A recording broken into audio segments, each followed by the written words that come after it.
Hi guys, this is the VIVO IQOO U5X and I'll show you how to change lock screen wallpaper on this device.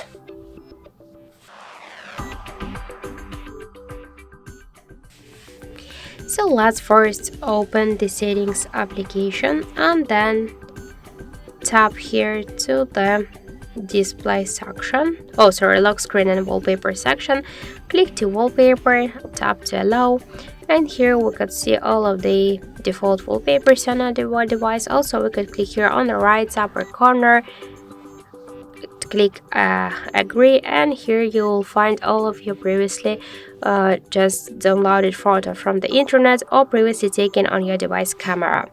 So let's just use one from these available wallpapers. Click to apply, tap to OK,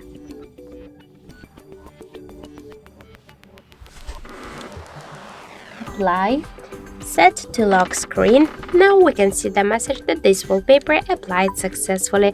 So let's just check. We can see that we just successfully changed our lock screen wallpaper. Also, you get one more way how we can do that. Just hold for a while home screen with your finger, tap on the left down corner to wallpapers and select one from these available wallpapers.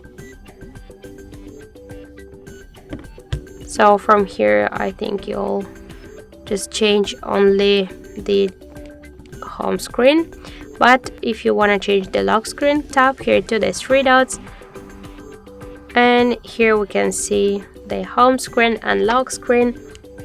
For example, let's use this wallpaper. Tap apply, tap to set lock screen, and that's it. So thank you for watching, and if you find this video helpful, don't forget to leave a like, comment and to subscribe our channel.